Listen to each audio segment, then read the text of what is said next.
so quotably delicious. That was a valiant attempt at high-leveling this movie. GILF. What you just did, that was the death. Vast quantity of Lara Croft porn on the internet. Because you're the fucking IMDb Rain Man. Lara Croft porn, you don't watch it, it watches you. I'll take that death now. Thank you. Death, and then a take back, and then a re-death. Now tell me about your nuggets so I can not be interested. Might be appropriate for this particular podcast. Broadcasting live from inside the power band. This is the Blah. I'm your host, Mulverine, along with Jar Ego Greetings. and C-Lab Forever. What's going on? You. That's right, folks. Today on the podcast, we're going to be talking about the absolutely not a classic 2006 film, Grandma's Boy, starring all of Adam Sandler's friends. And not Adam Sandler. A movie that, by my reckoning, has become a cult classic because it definitely did a lot of sales post-release in the theater, but this movie was an absolute dud in the theater. I've seen this movie so many times. So many times, in fact, that on my last watching last night, I was actually like kind of going, so, and that's the first time that's ever happened watching this movie. So we're excited to talk about this movie. We're going to strongly resist the urge to do a annoying play-by-play of this film because it is so quotably delicious. And here we go. Are you only saying that so we don't do it? I'm saying it so either A, we don't do it, B, we get called out, or C, it's funny later because we always say, oh, we're going to do X, and then we do the opposite, which has been brought to our attention by a number of listeners. Fair enough. Well, you said to me that you watched this like a week or two ago, so that's probably why you didn't like it this time. It's only been like a week. That's possible. I mean, I used to be able to just throw this on anytime, and I'd be like, yeah, comfort food, like we talked about a couple of weeks ago. Not so much this time? Nah, well, I watched it a week ago, like Chad said, and I was just like, oh, yeah, man. It was like yeah, you were digging it. An old friend. Yeah, and then last night I kind of was like, when I got towards the end, I was like, all right, come on, let's go. I was waiting for like getting back to the Dr. Shockaloo part because I felt like that was the best part at the end.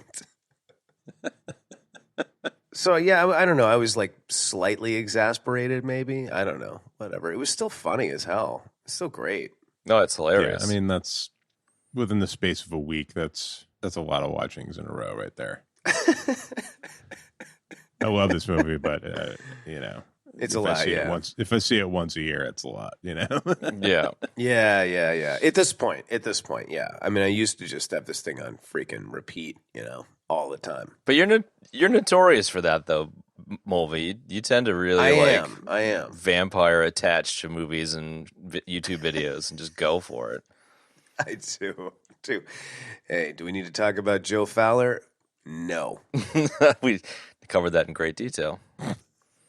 What was your flavor on this one, Benny, as a rewatch? Similar? I watched it the Sunday. I watched it after the evening after we did the last podcast.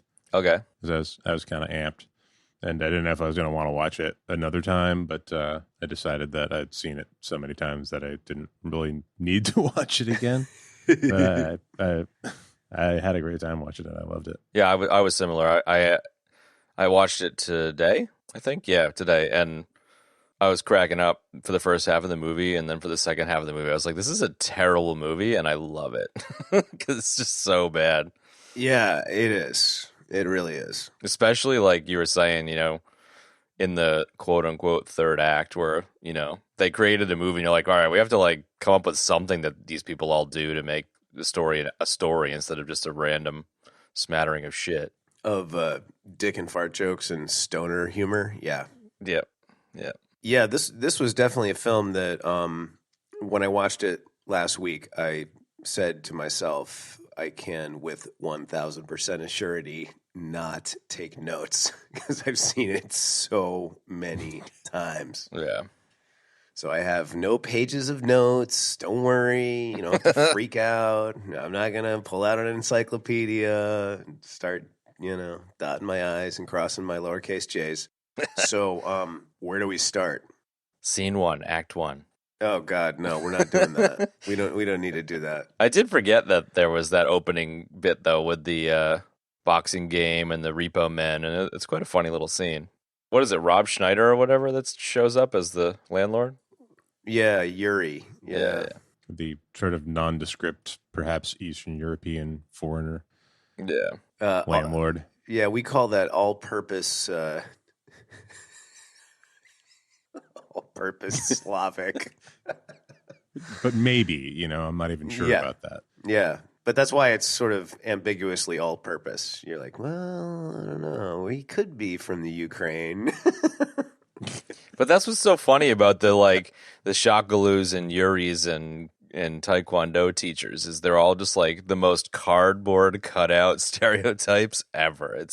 And that's kind of what makes it funny, Oh my God. Well, I think that is what makes it funny. I mean, there's a lot of great things going for this movie, and that's a great point that you bring up. Shakaloo literally is wearing the classic face paint bone necklace, this is a guy. Okay. Oh, my friend from Africa is here. It's I think this is what a lot of people picture somebody from Africa looking like. They just walked out of some tribal ritual in the middle of the jungle. You know what I mean? It was just so ridiculous. But the guy speaks French and Korean or Chinese, depending on how you interpret that particular scene, and broken English, and he smokes a ton of insane weed. It's just, yeah. He brought the dare shit. Would you say he brought the deer shit? He brought the dare shit. Yeah, he did. That was Dr. That was his whole purpose, right? Was he transported the dare shit over? Yeah.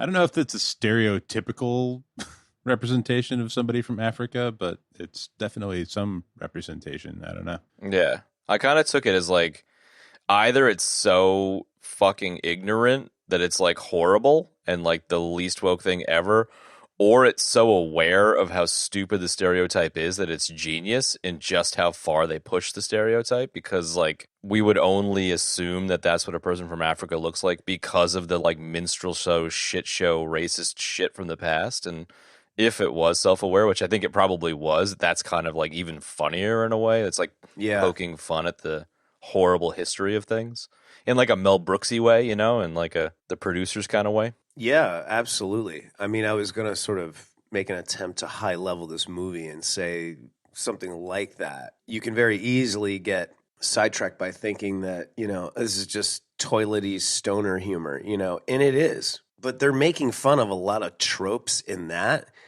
and they're just making fun of a lot of stuff in this movie, like those stereotypes. It's like Mr. Lee Ho, Dr. Shakaloo, the virginity level of video game people in the video game world, all of those things, Shiloh the vegan. Yeah, exactly. Shiloh the vegan, and the attractive woman that comes in to work with all the nerds, and what was the boss's name? Mr. Cheezel, Kevin Nealon, the new age kind of 90s hippie guy, Mr. Cheezel, and all of the weed things, a lot of tropes going on there. Even B with the pills, So take it from that angle, you very well may be right. And I'm not saying this is what it is. I'm merely positing that this is what it could be. I'm hoping. I'm hoping that that's what it is. I'm hoping, yes, exactly. I'm hopeful that this is what it is,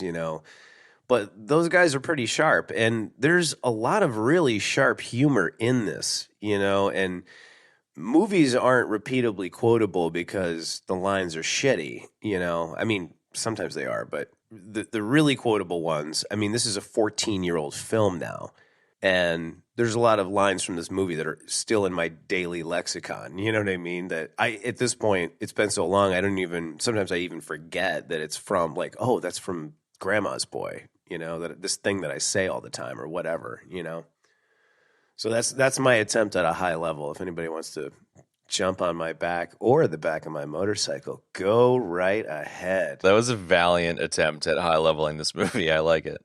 I think I'll just jump on the motorcycle and agree generally. Yeah, I like what you had to say there. It is kind of potty humor, but good potty humor, quality, witty potty humor. It's definitely not woke at all, but and maybe this isn't for me to say, but it doesn't strike me as hateful. Nah, probably not. No. It's like, it's lighthearted with its gaffes.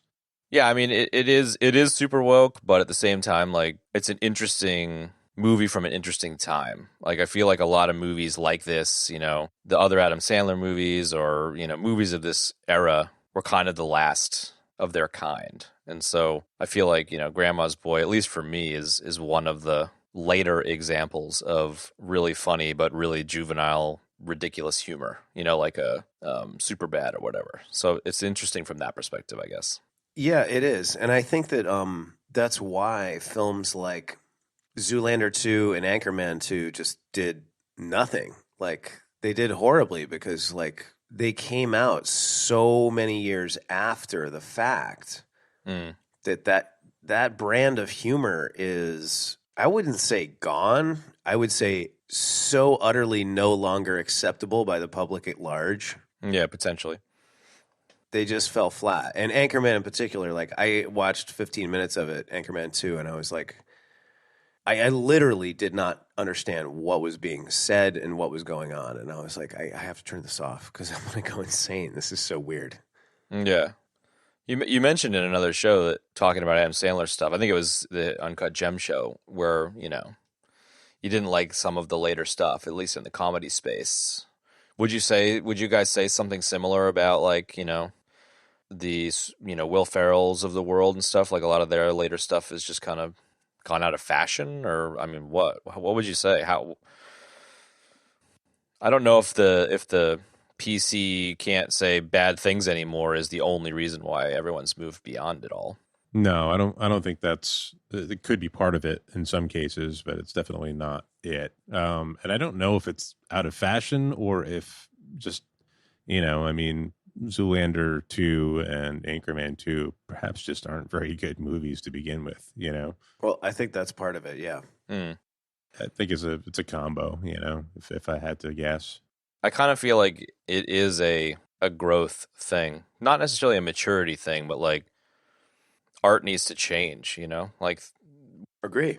without getting like snooty, you look at like the world famous artists, you get like a Picasso who painted normal stuff, and then he painted simple stuff with a blue palette, and then he painted really crazy shit. And he had to become an expert before he could deconstruct art, And like, I feel like a lot of the comedians that have done really well and haven't been passed up moved on to either, hybrid roles or non-comedy roles and did some really interesting stuff. And so maybe some of the people that were left behind just stayed with the same thing, hoping to print money, and it didn't work out. And I kind of feel like Mike Myers is a good example where he was really, really funny and made some really great stuff and kept hitting home run after home run, all of the Austin Powers stuff and the Shrek stuff, and then comes out with Love Guru and it just bombs and you just never hear from the dude again. He just goes home with his stacks of millions of dollars and just like, okay, see you guys. And I kind of feel like this movie is later in that grouping and kind of like maybe one of the last hurrahs of ridiculous stoner humor stuff that it, along with maybe like a Pineapple Express, like just hit the mark, whereas more recent stuff maybe not. Yeah, but unlike Love Guru, I don't think this is a bad movie. Oh, for sure. I'm not comparing this to that. I'm just saying, like, Gotcha. The comedy genre seems to have moved on, but this kind of movie kind of squeaked in under the door. Indiana Jones, like we've mentioned in a couple of other episodes, like it's really crude and ridiculous and terrible, but it's so bad it's good. Like it's really like hilarious. But it's definitely from the later examples from the genre that's kind of gone on to other things, I guess. I think when you're talking about guys like Mike Myers or Will Ferrell or even Sandler, you're talking about fatigue, man. These people made a lot of fucking comedy movies. And I think people just like, after you've seen somebody be funny, or even like Jim Carrey, like, Jim Carrey stopped doing a lot of the comedy stuff, although he still does dabble. People get fatigued. I get fatigued, like even if I think Will Ferrell is hilarious, like there's only so many movies I can watch before I'm like, okay, you know what, dude, you're just not funny anymore. Like your shtick is old. And I think that just happens to certain actors. And I think there's room in comedy for all kinds of movies. There's room for, stuff that sort of rides the dramatic line and is more heartwarming and funny in a different way, but there's also still room for crass humor as well, I think. Definitely. You know, have you guys ever seen Blockers? I saw that recently, and that's kind of got some. I laughed my ass off, and it's definitely kind of crass. Yeah.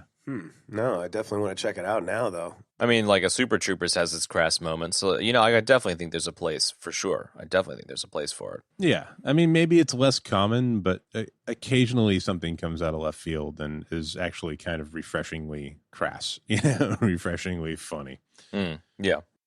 I think just to kind of go back, I want to just spend a second talking about what you guys were just talking about, like Mike Myers. You know, him and Jim Carrey in particular, like I think you're right, Ben, there is fatigue. And I think they also knew when to get out / switch it up. You know, like they were feeling the rhythms, you know, the of the pulse, man. You know what I mean? And Jim Carrey's always been great at switching it up. And he did a couple of movies where he dabbled in a different direction, in a more dramatic direction. And now he's done a lot more. But, you know, when you watch The Majestic, for instance, which was a Frank Darabont movie, and Frank Darabont is famous for two things, Shawshank Redemption and The Walking Dead.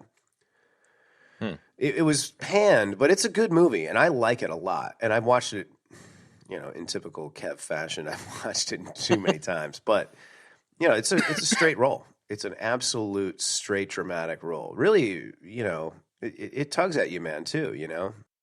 And Mike Myers, Bohemian Rhapsody, 54. Like, those are two roles right there where they were not funny, and he was either playing a character or doing a characterization of a real-life person, you know?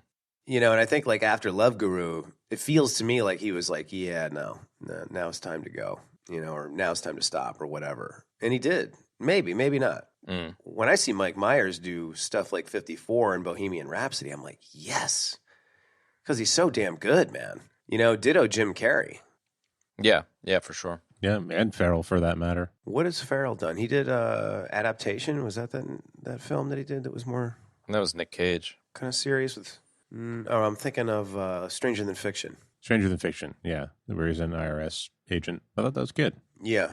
I haven't seen that one. It's funny that, like, one of his main sort of partners in a lot of his movies is, like, one of the masters of it. And he's a guy that doesn't really get a whole lot of credit, but he should because he's John C. Reilly. Thank you. He's a total chameleon, man, of an actor. I mean, my God, dude. If you want a good movie to watch Criminal. It stars John C. Reilly, Diego Luna, a bunch of other people. It is an excellent, excellent sort of crime / grifting movie that will blow you away. Never heard of it. Yeah, it's so good. I caught a few minutes of it. Oh, Maggie Gyllenhaal's in it as well.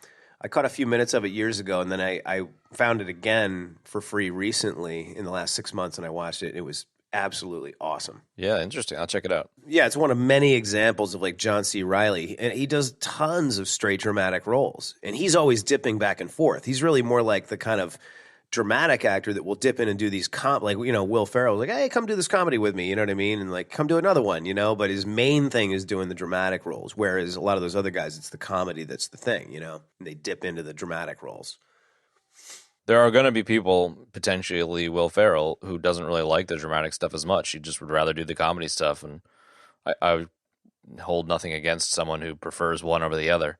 It's kind of interesting, though, because, like, when you were speaking a second ago, Benny, it kind of made me think that a lot of these movies of this kind of era were super improv driven, and you could kind of see how, like, it would be really fun to make.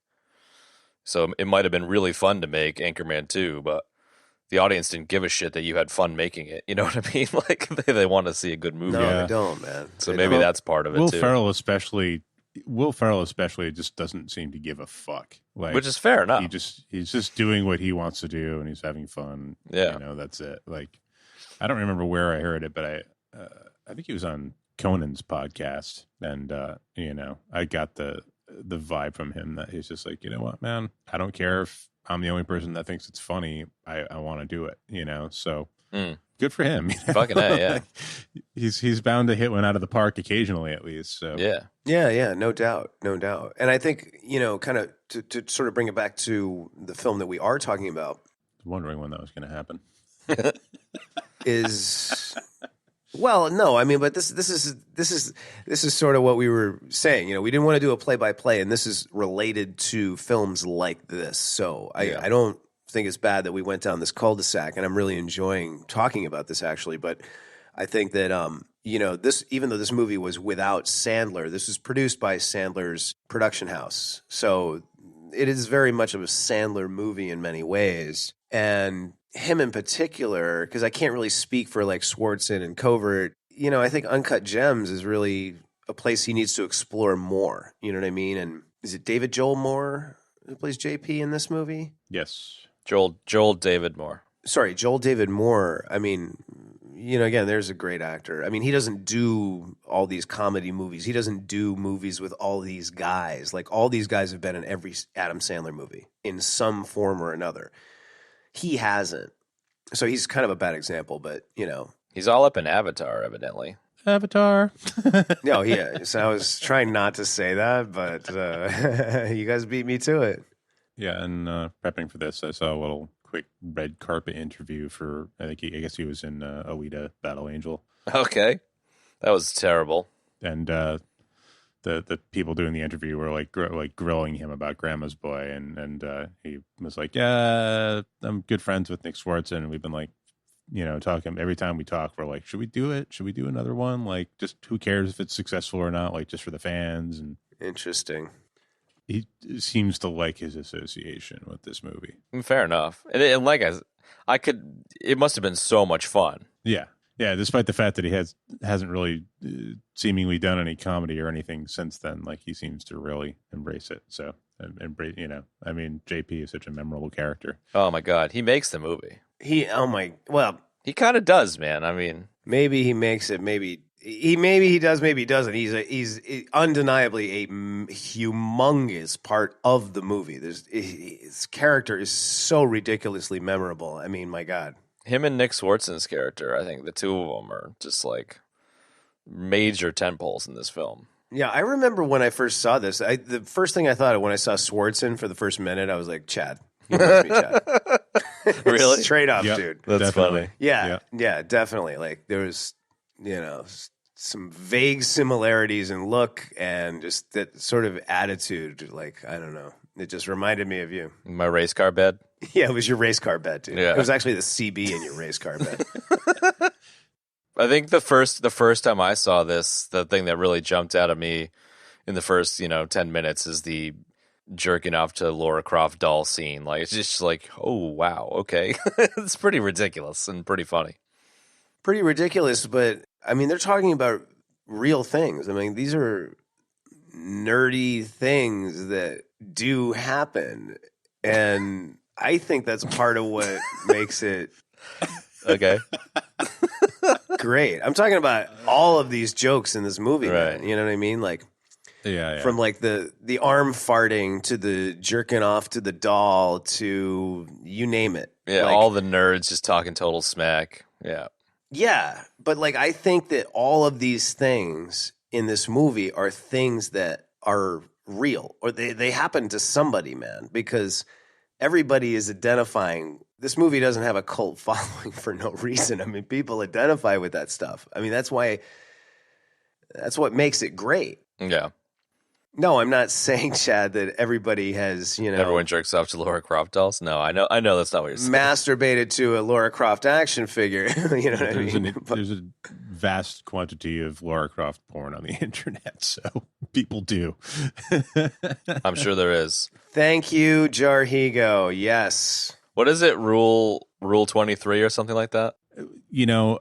Honestly, I haven't looked for Lara Croft porn. It has just found me. So There you go. there you go. Lara Croft porn. You don't watch it. It watches you. It watches you. Yeah, you guys have to know about the Rule 23 stuff.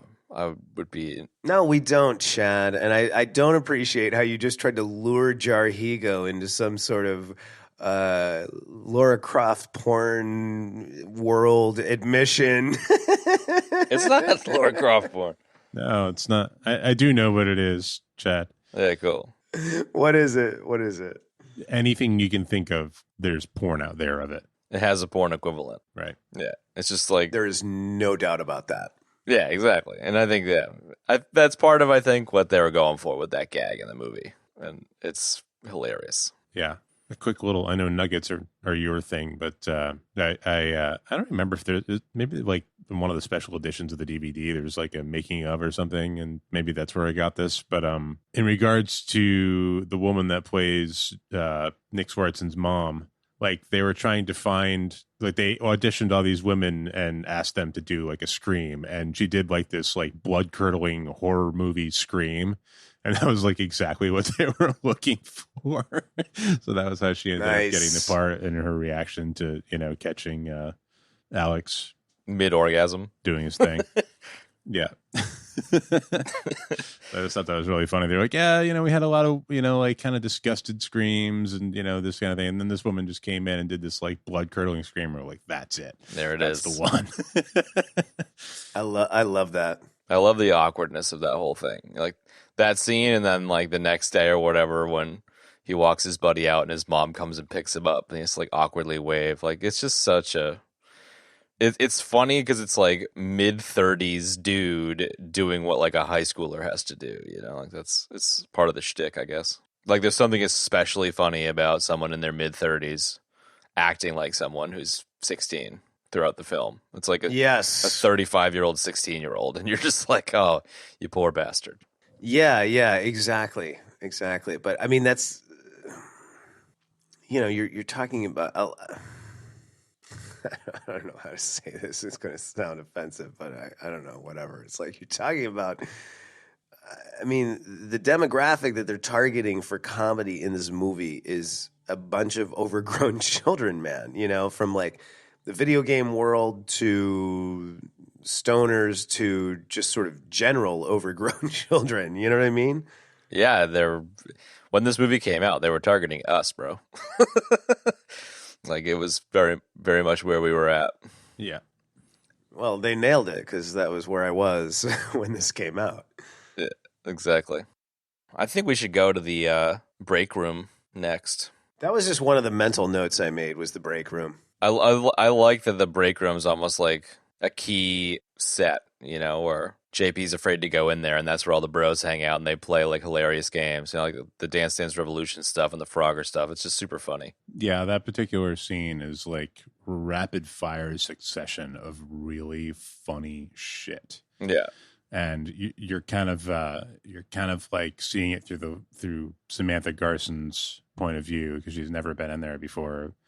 And it's like, there's all this like awkward energy going on because JP, like you said, is kind of afraid to go in there in the first place because nobody gets him in there. And like, but he's also like clearly kind of afraid for her, like, because he doesn't know how she's going to react to like all the shit that's going on. And it's just like. And his association with that world. Yeah. Yeah, and everything is just rapid fire. Like, what they walk in on is fucking hilarious. And then their reaction to everything is like all the lines in there are just like one after the other, after the other, after the other. Just banter, totally. Culminating in, how much do clothes cost on The Matrix, JP? I mean, it might be the best line in the movie. It's pretty good. It might be. I was really like... like Swardson in that scene, like he was so committed. Like when they open the door and walk in, he is screaming at that dude. Like he is so pissed, and he's like just waving his arm in his face, and he's just like, shit's weak. Like, I mean, he is really inhabiting that space, man. It's like he's like Covert's fucking super dedicated henchman or something. It's just over the top. It's great. It's fantastic. Well, I know. And the thing, yeah, it is. And I think that the thing is that like they're, and thank God they put the scene in with Bobby later, because like, then you really get a sense that like him and Covert are like, they're the video game masters. Yeah. Both of them, like they sort of own that place. Like nobody can touch them in terms of pretty much any game, so. What's high score? What does that mean? I fucking love that shit. Yeah, I know. It's so good. I don't know. One of my favorite lines was when the guy challenges him to Dance Dance Revolution, and he just says, we don't have Dance Dance Revolution, Bobby, so you're dumb. Great. great. But like, I think instead of falling into that trap, it's like the great thing is the writing. You know what I mean? So Yeah. people said these lines. I mean, a lot of times you're writing, it's like, you're coming up with dialogue, but it's like you're drawing from real life all the time, man. At least that's how I do it. But, a lot of this stuff, I'm sure came from real life. And it's like, it just goes to show how sharp the writing is. I mean, Ben said it a second ago. Like, that scene is rapid fire from the second they open the door till the second he says how much the clothes cost in the Matrix. Like, it is nonstop. Like, it's so funny, man. And there would have definitely been some improv in there too, for sure, which makes it even better. Oh, yes, exactly. Because it totally, like, we don't do that exact flavor, but like it definitely reminds me of like us all in a room just talking mad shit, and, playing Halo or something back in the day. Well, no question about it, because those guys are the same. On a good day. Yeah, they're the same age as us. Yeah, there you go, Ben. Exactly, on a good day. On a bad day, one of us storms out of the place upset. Yeah, exactly. All butthurt. I like what you said a minute ago, though, about Samantha, because like, JP's definitely afraid for her and like what she's going to be exposed to. And it's so funny because he's like, after you, milady, like he's being protective, but she's like, she's been through this shit before. She's hung out with these fucking dorks before. She can hold her own, and she cracks up like the best of them, and I like that about her character for sure. Yeah, no doubt. And I think that, I just want to, give an example of like, the rapid fire writing in that scene, like, just when you think like, the whole exchange between the kid and Alex at the end of the Frog Bog game is, he says, time is on my side, Gray Bush. And then he goes, at least I have a bush, Timmy. And like, it's hysterical. Like, there's Ben laughing right now. And just when you think that wasn't funny enough, like there's, hey, I'm Jeff. I have a bush too. It's not gray. Like that's brilliant, man. You know what I mean? Because it just it's on the coattails of the other joke, but it comes in right afterward and just keeps it going. It's just perfect, man. It's really, really good. So, potty humor or not, like it's really funny, man. Yeah. Sorry, bush humor. That's a whole it's its own category. Yeah. Yeah.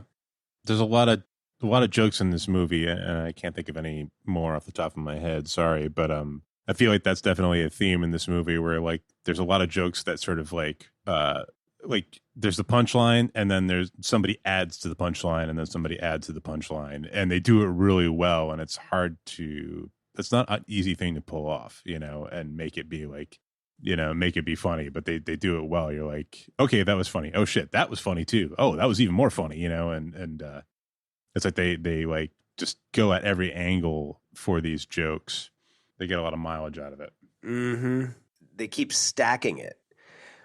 Or you could say that it's like the joke comes out and then it's like this guy's response, this guy's response, this guy's response, and this guy's response. And they're all funny. Yeah. You know what I mean? So it's like one person says one thing and then four people essentially respond, not at the same time. And it's like they're all funny. You know what I mean? They just keep upping the stakes. You know what I mean? Like they're just stacking it up and making it funnier and funnier and funnier. Like I agree. It is hard to do. Everyone's got to chime in. Yeah, it is hard to do that. And that I think is where this movie excels. And I think that's what makes it so brilliantly funny. You know what I mean? Because it's like it's really funny and people love it for the comedy. And I would say that anybody that's a lover of this film would say that, it's so quotable. And that's why it's so quotable, that right there, that kind of writing. You know what I mean? It's like the jokes are just coming so fast and you're laughing at all of them and missing some because you're laughing, Yeah.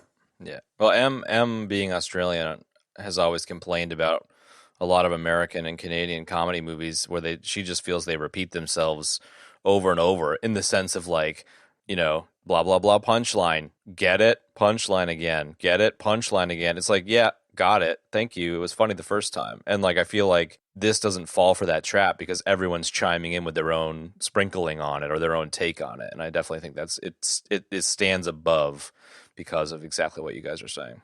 Well, they're all of the different responses are playing off of each other. So Yeah. it's not like But it's not repetition. It's not just saying the same thing again. right, exactly. It's not like punchline and then it's like we're saying it once, we're saying it twice, we're saying it 4 times. It's like all those things are building off each other. So that's what makes that work. Totally. Yeah. And I think that really, if you really want to, kind of go back to the high level for a second, like this is what makes this movie work more than anything. It's that plus the quality of the cast as well. Yeah. Stand by. Please leave a message after the tone. Hey, JP, you fucking nerd. You should come hang out with us with your robot boy. We're down here smoking that antler shit, so come down and party with us, you dickhead. My middle name is Philip. I drool on myself when I cry. Hey, just wanted to jump in here, guys, and say we'd love for you guys to rate us on iTunes, or what are you even doing? What are we even promoting? Tell a friend.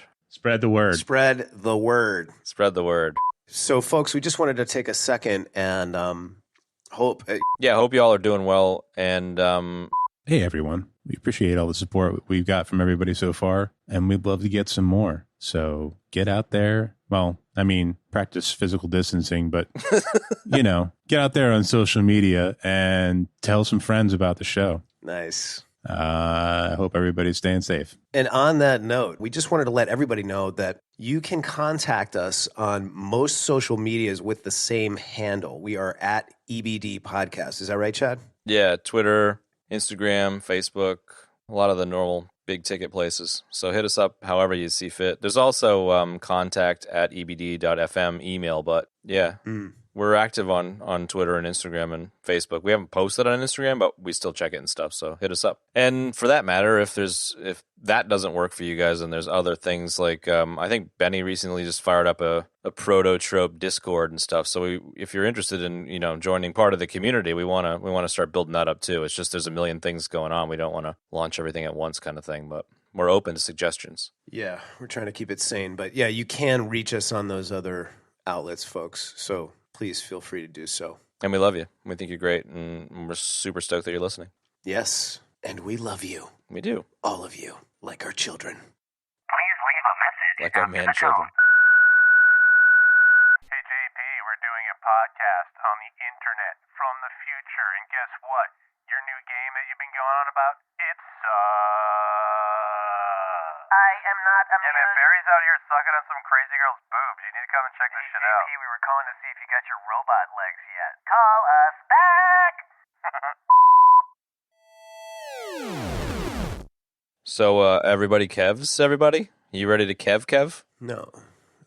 What? Cast, man. This is your jam. No, I thought everybody Kevs was when I'm looking on the internet when I'm supposed to be listening to you guys. I don't know if it's both. It's kind of that, but it's more when you're rattling off direct information from IMDb. The funny thing about that is that I'm actually never looking at IMDb, actually. That's why it's hilarious. Got it. Because you're the fucking IMDb Rain Man. Yeah, definitely sparkles. Yeah, about $100. Yeah. He was in 10 movies, 1986, 3 movies, 1985, 4 movies, won an Emmy, won 2 Emmys, 1991. Great writing, buoyed by an excellent cast. You can say what you want about the main cast, the main players as actors, but they're certainly great comedians or comedic actors. And the actors on the periphery that fill out the rest of the ensemble are fantastic.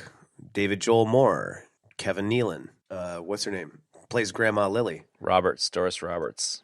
Doris Roberts, thank you, that plays Grandma Lily. Shirley Knight, that plays Bee, who has very little speaking parts. Interesting character. Shirley Knight is like a really accomplished theater actress and has been in many films as well. And then Shirley Jones, are you kidding me? From the Partridge Family? I was like, when I first saw this and I saw her in this, I was like, yes.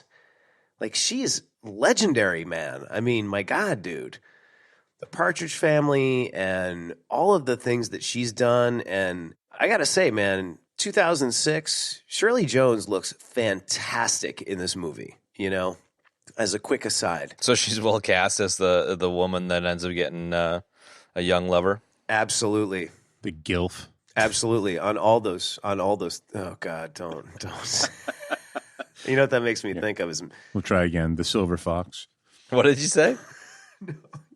he first said the GILF, and that always makes me think of Metalocalypse, Ben. Oh, wasn't like Swizgar into Yeah. GILFs? Yeah, that was it, and it was like a whole thing on the show. The GILF is like a grandmother. That is what is M's. Yeah.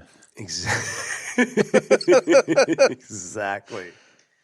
It's just such a good show. Yeah. The cameos are good too, you know.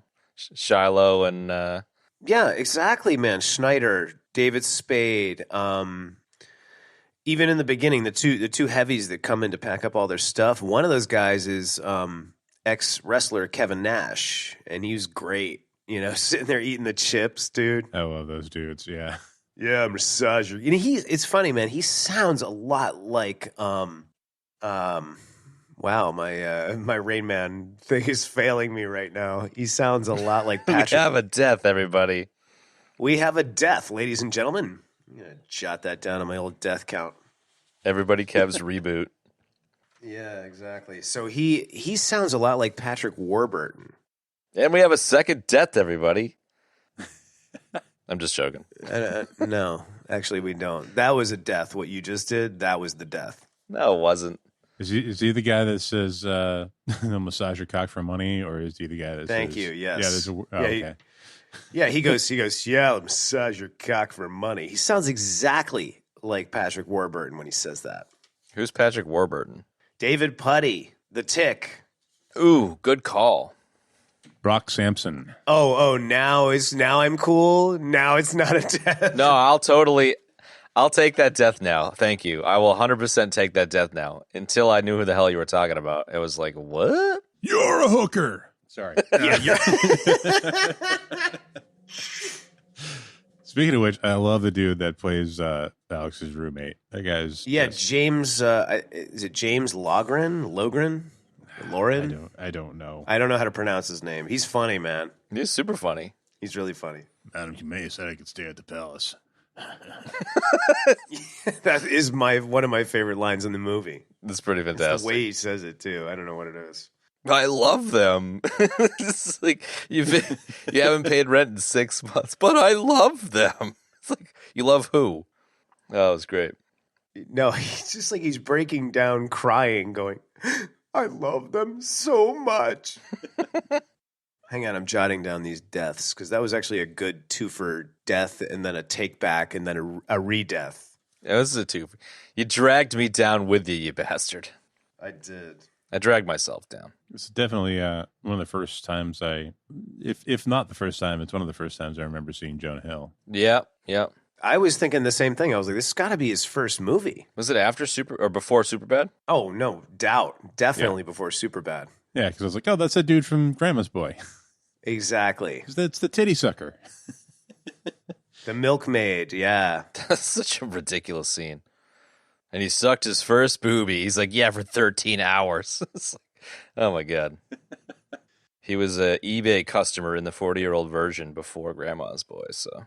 That's right. And he was in I Heart Huckabees. I don't remember him in I Heart Huckabees. That's a weird movie. I liked that one. I don't know. Oh, I think he played one of the kids or something like that. And I think he played one of the kids in another Sandler movie, possibly. Oh, he did. He played his son in Click. Oh, he did. Ben at 17. There you go. So those were definitely early things for Jonah Hill, but this was funny. I love Jonah Hill, man. He's come a hell of a long way. Hey, man.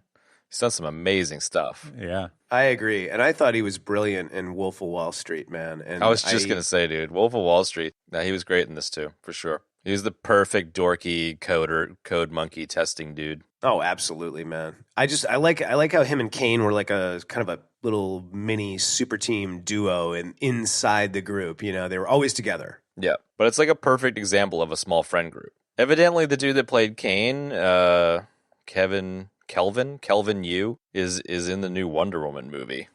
Is That's a death I gotta jot down. That's folks. a death that's got to get cut from the show, folks. He's in Wonder Woman. I'll just, you know what I'll do is I'll swear beep 3 minutes, and then it'll just say that's a death I got to cut from the show with you laughing. So, any more cast stuff?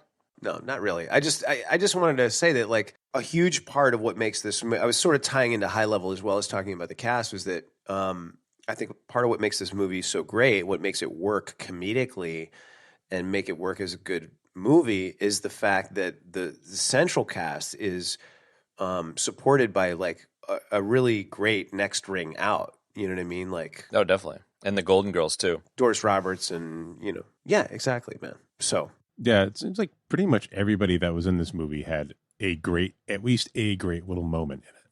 Oh, for sure, yeah. Even the flute player in Our Lady Peace or whatever that restaurant was called. Yeah, totally, The pan man. flute player had his moment as well. Yeah, for sure. That was a ridiculous and perfect restaurant. You kind of get the vibe on that one that like the hippy dippy waiter guy that does his thing and has his moment is it, and he's going to be the foil to the scene, and then all of a sudden David Spade walks out and you're like, no shit. They kind of layered it quite well there. Yeah. David Spade getting mad and yelling at them is like the perfect David Spade role. everybody in this movie does have their own little moment. And one thing I was thinking of before when we were talking about Kelvin Yu was how they even managed to give a smaller character like Kane a great little kind of, arc of his own where he's constantly like talking about what a piece of shit he is, like Yeah. Right. Yeah. It's complete lack of confidence.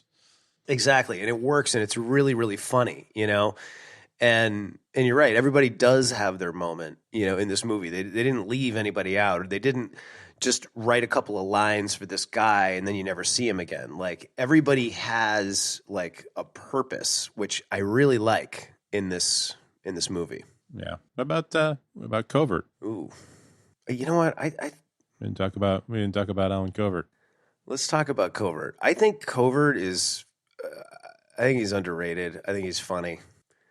He's done so many bit parts, I didn't even realize it till years later. He played the weird hobo caddy in Happy Gilmore. Oh, yeah. I think he's in just about every Sandler movie. Well, they all are. I mean, yeah, he is. And so is, Peter Dante is very similar. And so is the roommate, James Loughran or whatever his name is. I can't pronounce his name, rather. They're all in most of Sandler's films. But that's all I really have to say about Covert. Like, he's played so many great little weirdo bit characters. And, as much as I was saying in the Uncut Gems episode that, like, I really think that movies like Uncut Gems are Sandler's really strong point. Like, and a lot of his comedy movies are kind of goofy in a dumb kind of way sometimes. Like, a lot of the little characters that inhabit those films are actually really great, and I think in some of those cases, like the parts are better than the sum, you know what I mean? And so you'll get all these great comedic actors, like Rob Schneider and Covert playing these little parts in these Sandler movies, and they're very memorable, man. And he's great at playing those little characters. And then you give him a movie like this and he does great, really well written because he wrote it with Swardson. And also, there's nothing to not like about watching Alex in this movie. I didn't realize that he co-wrote it. That's awesome. Yeah, him and your doppelganger. Yeah. And another guy, but they were all like, all those guys apparently went to college together, including Sandler. So Okay. yeah, I remembered him from, I remembered Covert from The Wedding Singer, especially. It's like mustachioed character wearing the, wearing like the Michael Jackson red leather jacket. There you go, man. Totally. I always liked him in that movie. So I was like, oh, it was cool to see him. I don't know if he's done anything else where he's, had a large role like that or been a lead. So I thought he was good. No, he hasn't, and I wish that he did because I think he's definitely good. I chimed in a minute ago about the Golden Girls. I really love the three older women in this, just in the sense that, like, I recognize it's a major plot point of the film, but I really feel like without it, it would just be like Pineapple Express ridiculousness, and I just love the three of them. I think they were fantastic. I can't agree with that enough, man. I'm with you 1,000%. Sorry, 100%. 100%. They're so good. Were you gonna say something, Benny? No, I was just gonna say when they come from the burger joint and like they're all high on Alex's weed, Cracking up. they made the tea or whatever. Like that is just brilliant. They're just so fucking funny in that scene. Totally. It was, and I gotta say too, it also worked because I legitimately didn't see that coming when I first saw this movie. I was like, I mean, it seems so obvious now. It's like, okay, everybody's getting stoned. Well, you got to have the three older women getting baked. Like, it's brilliant. But then instead of it being just like the three of them getting stoned, ha ha ha, then it turns into like a fucking high school party. It's just even funnier, like it totally shifts gears and it's hilarious. Ice cream sandwiches and fucking cereal and shit. It's just so funny. Ice cream sandwiches on whole wheat with lettuce, you mean? Yeah.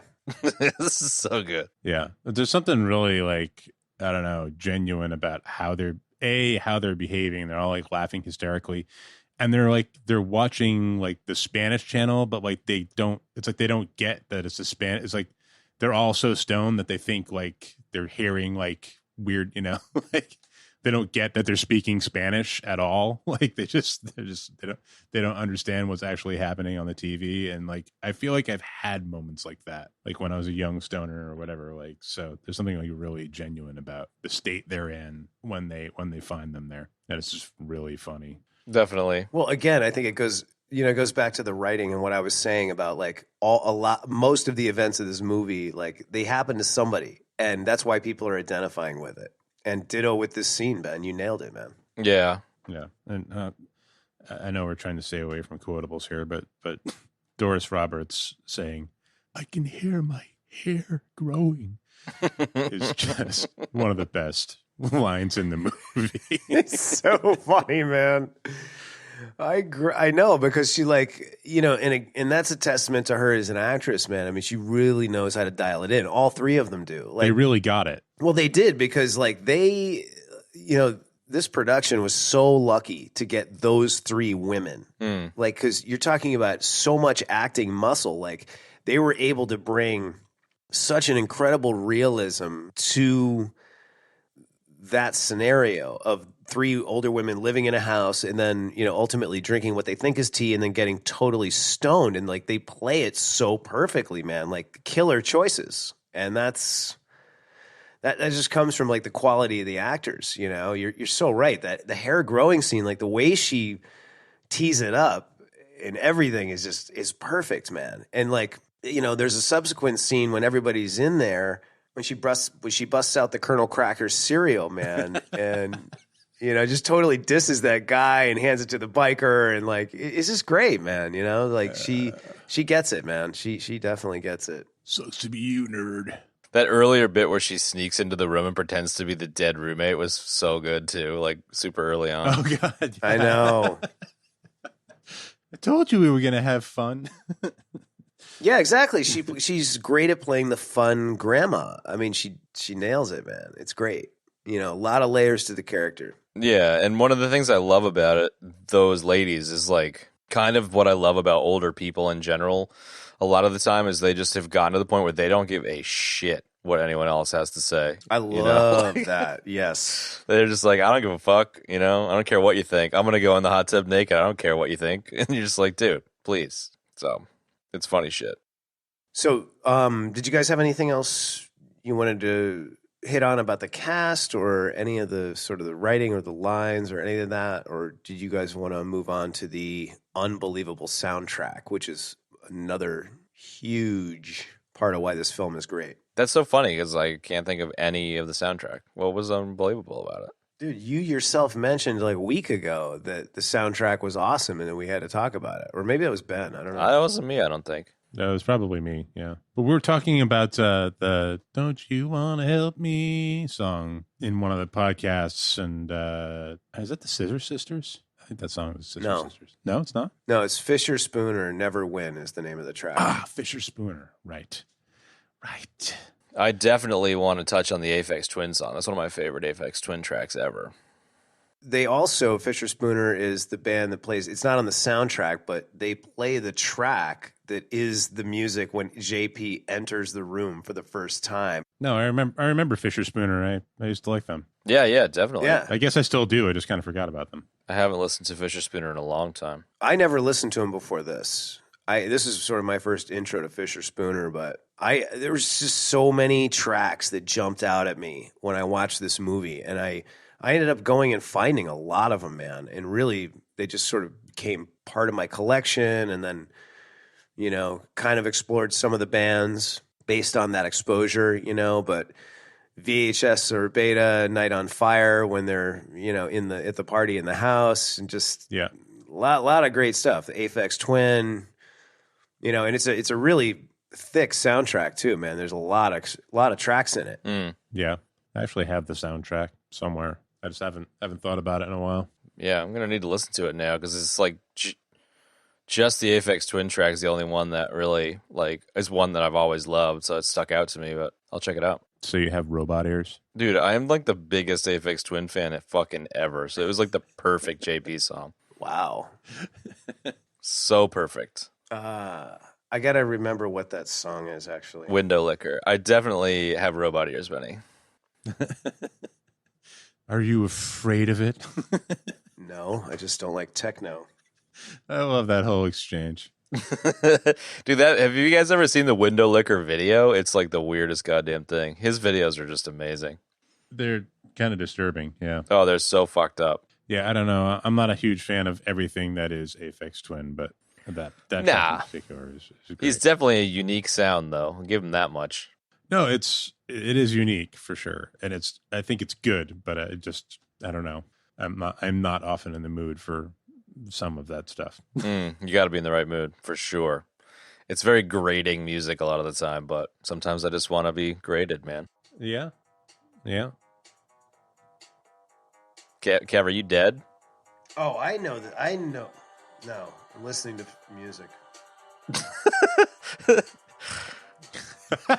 That's a 2-man podcast, Benny.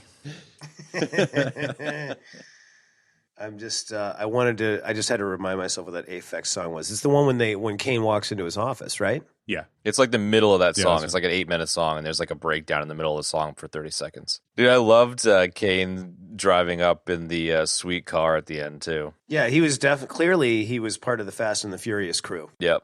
Totally. Yeah, what is that, like a souped up Mitsubishi or something? Something. Or like I don't know. It looked like a Supra to me, maybe. You're right, it is a Supra. Getting back to the soundtrack for a second, I just thought it was really good. A lot of great tracks in there. Perfect for this film. And I was a huge fan, and it exposed me to a lot of cool music. So it was definitely noteworthy, man. And it was one of those ones where, you know, we've talked about soundtracks numerous times on the show, and I just think it perfectly complements what's going on in every scene. The song choice is so good, you know what I mean? And the selections from within each song are perfect for the moments in the film. Yeah, it's all got the right spirit, like the right energy level for the movie. It frames it in a great way. Yeah, oh, absolutely. Absolutely, man. It reminds me a lot of Office Space in a way for similar reasons. Like, it's like a niched out comedy with a great soundtrack, and the cast all really works really well together, and it has a very specific kind of humor topic, and it just really worked really well. And a cult status, I guess. Wow, that's another one we got to talk about. Yeah, someday for sure. Yeah. That's a must.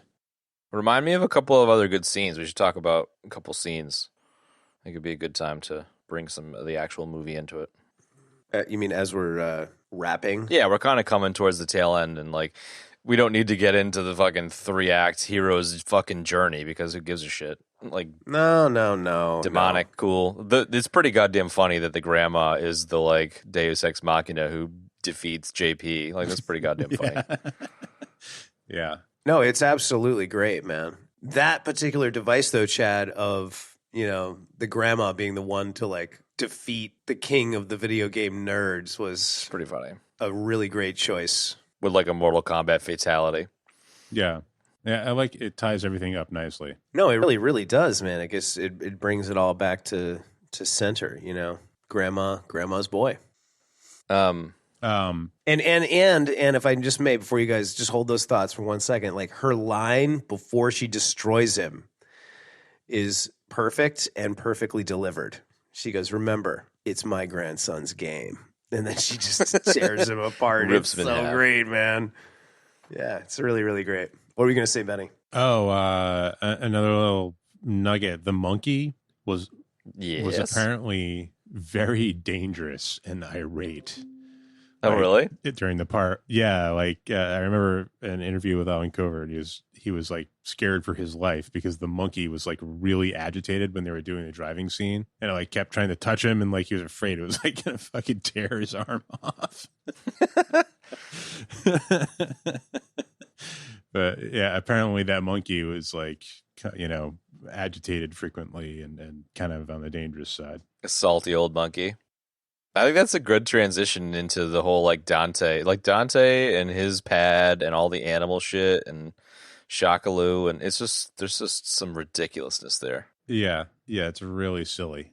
All of that shit is really silly, but it's such like a cool little incorporation into the movie, like all of that just bizarre Dante's world stuff, like everything, every scene with, like the first time you meet Dante, he's buck naked and decorating his Christmas tree because I don't know, he's just that, in July because he's just that stoned, I guess. I don't know. Just like it doesn't stop for the rest of the movie. It's just one thing after another. It's the lion, then it's the fucking monkey, then it's like yeah. And he always has something, Ben. You know what I mean? Like it's always. First, it's the nakedness and the Christmas tree. Then it's the lion. Then it's Dr. Shockaloo. Then it's like, the monkey. And it's just weird ponytails. Oh, my God. The hair, then the crazy beaver, like, it's so funny, man. I love his, like, one of his parting lines where, like, Grandma rips JP in half, and then they're like talking to Cheezel, and he's like, "Where do you get your weed, man?" He's like, "I get it from you, Dante." He's like, "Oh, what's up, Mr. Cheezel?" That's so good. Yeah. Another great favorite of mine as well, yeah. Oh, hey, Mr. Cheezel. Hey, Mr. Cheezel. Oh, so fucking good. Yeah, I mean, it's Peter Dante is always kind of Peter Dante in those movies, but it's they crafted a good character for him to be Peter Dante as, I agree. Yeah. It was probably closer to him, Ben. Yeah. Well, or some caricature of him, But he was just, everything was super matter of fact with him too, which is what I really like. So there's always something like extreme happening, and he's always just like, Apparently Peter Dante refused to smoke the fake weed. Really? So he was just blazing constantly throughout the movie. Like every time you see him smoking a joint, he's actually smoking a real joint. No way. He's just like, "Fuck this, I'm not smoking that fake weed shit, kid." Wow. Interesting. That's a nice little tidbit right there. Yeah, good stuff. Yeah, the whole one thing that always sticks out in my head is when he's talking to the news reporter about the lion. That whole exchange is just fucking funny. Oh, this is the best. With Dr. Shockaloo running around in the background. I know. In the background, yeah. I woke up in the tree and there's the fucking king of the jungle. It's just like, he's just swearing like a trucker on the news, and for some reason they're broadcasting it. Like, it's fucking so good. And I love how he's laying it all out like he had nothing to do with the lion. Nothing whatsoever. Being there, you know what I mean? Yeah, it was good. I'm trying to think. Other favorite scenes. There's a lot of great interaction with Swardson, like at the desks, Oh, yeah. Just a couple of little bits there, and Kane and Barry are in on a bunch of those. It's just like just like Swardson saying, he's definitely not under his desk sleeping. And he's like behind them under his desk sleeping, and when they all have like the little game controllers and they're like shooting each other before the phone rings, and the noises, like all that stuff is just like stuff that like nerds like us have done, man. Like I don't know, it was just super funny to me, Yeah. And like he answers the phone. Yeah, I was going to say that one. Hello? Oh, good. I hope it's a naked dude with a boner. So dumb and so funny. So ridiculous. Yeah, that whole exchange where he's sleeping when he's sleeping under the desk, that whole thing is just great. Yeah, and I gotta say that for crass humor like that, like they really they laid it in right. Like they did the jokes right, you know. Just that right there, you know. And then Barry and Kane are sitting there going, "Oh my God, that's so gnarly," you know. And Jeff saying like, you know, jerking off on my mom is one thing, but banging your grandmother is legendary. You know, just I don't know, just good. Swardson's got some great comedic timing, man. I love the way he delivers a lot of his lines. Yeah. So I liked a lot of those interactions, like in and around the office. I thought were really, really funny. You know? Yeah, there's some funny shit like the morning after the Lara Croft incident. Yes, when they show up at the office, and I forget what it is, what happens, but like I remember Swardson at some point says something like, "Yeah, I'll South Park it in your asshole." Like I forget what the whole exchange is, but it's good stuff. And he holds up the doll in the same exchange, and he goes, "Oh, and I see she already has a cold sore." Yeah, that's a surprise. Yeah, there's some great stuff there. The Dance Revolution scene is legendary. It's so good. Love it. Love that, man. I thought that was great. I love that it established that Jeff was also like the king of video game nerds, you know, with Alex. Can you go first so I can kind of get the hang of it? Yeah. Then he just crushes it. Totally. All right, so do we want to move on? Do nuggets? Rate this? Yeah, let's nuggets and rate. Let's do. I have a nugget. Yeah, it's a shame that you don't get to do them.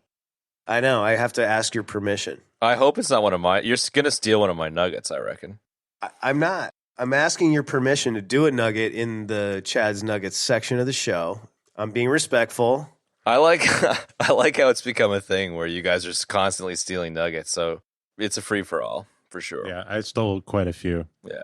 Well, I'm trying to be respectful, and I'm asking your permission for the nugget. Well, in all fairness, Chad, you said you couldn't find a lot of nuggets for this. So how about this? How about I get to go first with my nugget so you don't steal my glory? How's that sound?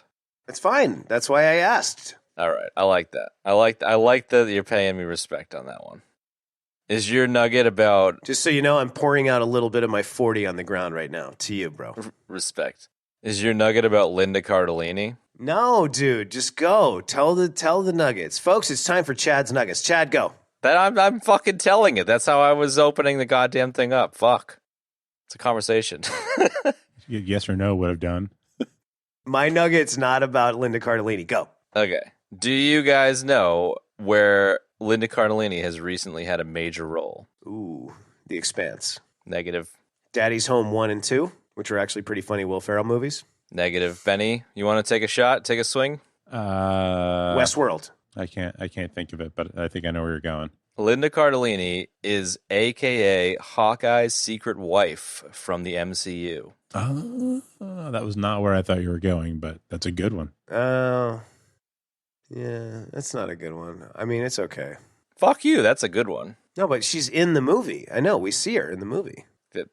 Yeah. She has a role in the movie. Right, but she's still a secret wife because nobody knew that he was married.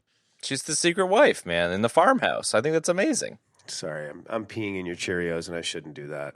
You are peeing in my goddamn... What's the cereal in this movie? Colonel Crackers. Colonel Crackers. You're the fucking big biker dude, and you're taking him away from me, and I'm in my nerdy business suit. So fuck you very much. Sucks to be you, nerd. No, I'm putting that down as a Kev death. It gives me a hat trick. Yeah, man, fuck you. That was a good nugget. You're right, Chad. It was. I liked your nugget, Chad. Thank you. Thank you, Ben. Thank you. You're right. It was. I retract. I'm not going to say that's too gross, but I'm going to retract, and you're right. Might be appropriate for this particular podcast. You know, of all the shows. Okay, since this is a crass movie, I'll say it. I'm going to retract my penis from your Cheerios. Stop peeing in them, and you're right. Thank you. All right, now tell me about your nugget so I can not be interested. Wait, was that your only nugget? No, but I said I'd get to go first. No, okay. No. You finish your round of nuggets, then I'll do mine. Okay, my other nugget was I kind of hinted at it a minute ago. Old Mate's car is actually in Too Fast, Too Furious. Oh, no shit. Whoa, that is nice. It's legit in the movie, which I think is fantastic. That is a great, great nugget right there. I like that one a lot.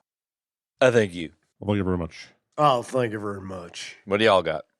I was very surprised to find out that Demonik is an actual game that was being developed by an actual company, and they allowed them to use the footage and the gameplay from the game in the movie. I was also sad to hear that the game folded before it was released. That's my nugget. No shit. That's awesome. I thought that was cool because I really dug it. I was like, this is really cool, man. Like, and I remember thinking like, No, I always thought it was a cool looking game.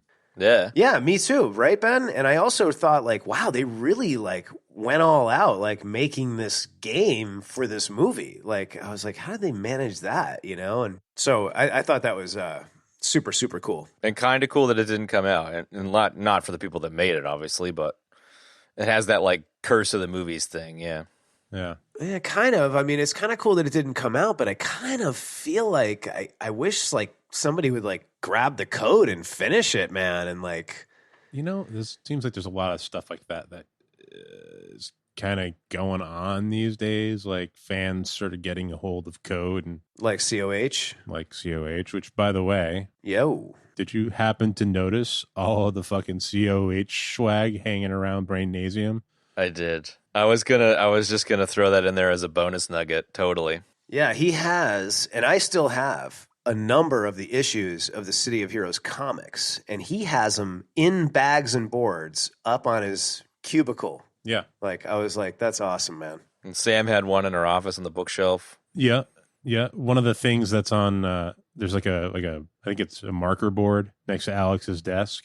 And one of the things, like it's got like Eternal Death Slayer 3 on there and like, you know, things that he's supposed to be testing, and one of them is City of Heroes 2. What? No way. I totally missed that. Yeah. That's awesome. Wow. That is very cool, man. Very, very cool. Wow, that's a great nugget right there. Jesus. I mean, I knew about the comics. I'd seen those like, you know, way back when I first saw this movie. I was like, right on, bro. But that little nugget right there about the COH2, that is very cool, man. I also, I want to just throw this in there because we didn't talk about it in the main body of the podcast. There was a lot of great posters and artwork for all the various non-existent games that they were developing at Brainasium. You know, like Eternal Death Slayer 3 and, you know, all these other things. And I love Gay Robot. Exactly. Gay Robot. And like, I just love when, you know, filmmakers take the time to flesh out the world that they're doing, even in like a kind of a goofy comedy like this. You know, it just made it that much more real. It was great. Yeah, absolutely. When we started talking about COH, I was suggesting that maybe there will be I don't know if I ever finished the thought, but like, you know, like somebody recently did a remake of Half-Life with like a more modern game engine. And I think somebody else is working on like a redo of Knights of the Old Republic. Ooh, nice. So maybe somebody out there is working on Demonik. We can only hope. Be pretty sick. We could take that on in a Bruce Smith kind of way as like a simmering on the back burner trying to get that made with the community thing. Yeah. If anybody knows the developers that were working on Demonik, you know, send them our way. Hit us up. Definitely. Yeah, we'll put some money behind that. Yeah. We'll get with it, our we'll millions. We'll kickstart it. Yeah. We'll crowdfund it. Well, I mean, we made a lot of money on those lasagna pans from that pledge drive, so. Oh, don't get me going about that lasagna. I had in my head the other day, I could not get out of my head. They're all edges and they'll put you over the edge. That's what Ben said in that episode. It was so funny. I love how the audience only ever heard 20 minutes of that. We went on for like 4 fucking hours. Oh my God, I know. And that was so much fun. Yeah, that was a lot of fun, man. All right, are we in the rating space? Let's rate it, then do deaths. Benny, you have to die soon, man. Rating. Benny, you go first. Who suggested? Yeah, Ben, you go first. All right. Nerd movie, stoner movie, gamer movie, cult classic. This one gets a full box of Colonel Crackers. Hell yeah. Ooh, love it. Prize intact. Prize intact. And the box is still in the original packaging, unopened. I really like how you just laid out that rating, Ben. That was probably one of the best ones ever on this show. Wow. Thanks, Mulvey. Mulvey, why don't you go next, bro? I don't know. I'm like super intimidated now because Ben just freaking crushed it. 4 words. Nerd movie. Cult classic. This movie is crass, yes. Underrated, well written, very funny, excellent cast. I think it might even be a little bit a victim of timing as well. It kind of came out at the wrong time, but I'm very happy to see that it's made now, 10 times the amount of money in DVD sales that it did in the original theatrical run. So in the theater, it only made, I think the grand total for the whole world was like 4 to 6 million. And it's made 31 million in DVD sales. So that says something. This is a cult classic. No doubt about it, man. Just like many other cult classic comedies. And yeah, the humor's crass. I don't really care. I rate this movie a solid 8.5. There's really not a lot of bad here. You know, I have watched this movie probably, 30 times, maybe more than that. And it's still funny, man. And endlessly quotable with a killer soundtrack. So 8.5. Solid. Yeah, I mean, obviously my algorithm is in a bit of a different space. I mean, obviously, I hate the film. No, I don't hate the film. I'm kidding, dude. But it's funny because, like, you know, when you guys give things 7s and 8s, it's I'm saying the same thing when I give it a mid 4 or mid 5. It's just a different fucking scale. So you're Fahrenheit, I'm Celsius, and Celsius fucking sucks. So I suck, and I fucking hate myself like Kane. But like Kane, I hate myself, and I need to just go die or whatever he fucking says.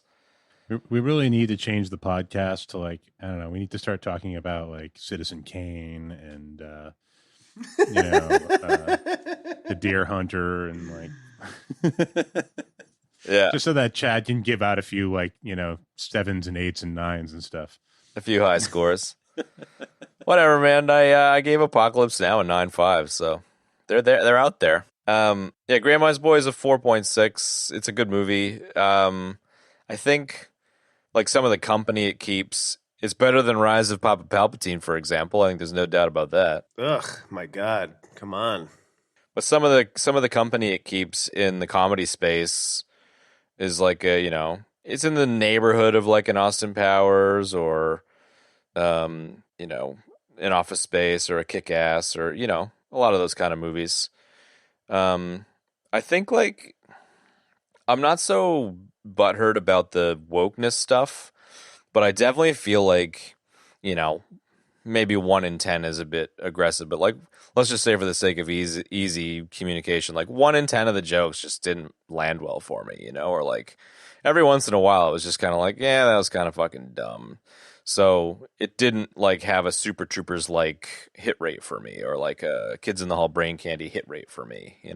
They're different movies, but it's still a really hilarious film, and I definitely laughed my ass off for at least the first half, and enjoyed watching it again. It had been a long time. No, I like it. I like it, Chad. I like it. It was good. I'm always, I feel like every time we get to the ratings section, I really enjoy Ben's use of the improbability drive, and I feel like there's a little mini journey we go down with you and the algorithm and how that works every week, and I actually really enjoy it because I like hearing why it rates the way it does, especially for you. It's also interesting to hear the company of the movie, like what's near it in your algorithm. That's what I mean. Like all of that.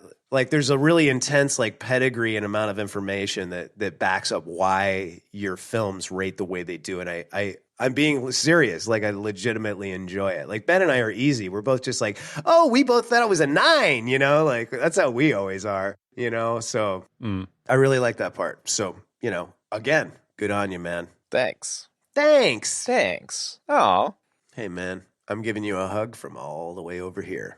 thanks, bro. And as a special gift, I got some lasagna. All right, so we want to talk about deaths? Yeah, remind me. You died by reverse keving or something? No, my first death was when I stumbled trying to remember Patrick Warburton's name. Oh, that's right. You which took me down with you. I should have known. And then Chad was like, you're a tool. You're dead. And then when I said who it was, then you were like, oh my God. And you retracted it. And that was your death. That was the first two. Yep. Then I died on my horrible which will not make it into the show. which will not make it into the show. Also, when I peed in Chad's Colonel Crackers. Yeah, fuck you for that. That was terrible. I shouldn't have done that, and you were right. I died there. So I had a hat trick of deaths tonight. Benny had none whatsoever. Then Chad, you kind of died at the end talking about the bar. I don't know. I think Benny died with me by spacing out during the podcast that we were all on. Yeah. Yeah, okay. I guess a bit of a stretch for me, but yeah. All right, I'll give it to you. Because you and I just had some very egregious deaths that were obvious. Oh, we were like, they call that in the ski community a yard sale, when you fall down so hard that your skis and boots and gloves and everything flies the fuck off. We were flailing around a bit. Yes, totally. That was a total yard sale, man. Absolutely. Yeah. And now it's time for my favorite part of the program. Chad, what are we talking about next week? I'm excited. And so is Jarhigo. Jarhigo better be excited, because next week we're talking about his recommendation of Over the Top, which I'm stoked about. I haven't seen that in years. Ooh, Robert Loggia. No, everybody having this late in the show. Yeah. Well, it's happening this time. I can't wait for some Robert Loggia. Robert Loggia. I need some Loggia. Anyway. It puts the Loggia on its skin. I love it. So thanks for joining us on Grandma's Boy, folks. And get excited for Over the Top. It's a weird movie, and I can't wait to talk about it. It's 80s, and it's bizarre, and it's about arm wrestling and trucks. Hey, there you go. So we'll look forward to seeing you with us next time. And for now, thank you, and we will see you on another time. Adios, turd nuggets. Yeah, monkey, karate chop the elephant! Damn it. Those were so good. I can't believe I didn't think of that. Bye, JP. And that's going to wrap up this week's episode. Folks, thanks so much for joining us. If you'd like to support us, you can do that in a couple of great ways. You can rate us and review us on iTunes or wherever you get your podcast muffins. You can also tell somebody to check out the show. Word of mouth is so powerful. The most powerful form in the universe for spreading the word of a show. So any help in that arena would be great. You can ask us questions using our Twitter hashtag AskEBD. You can find me at Mulverine on Twitter, Ben at Jarhigo on Twitter, and Chad at Chad Normal on Twitter. You can find the show notes for today's episode in your podcast app of choice, or at our website, ebd.fm/episodes/56. Thanks so much for joining us, folks, and we will see you on another time.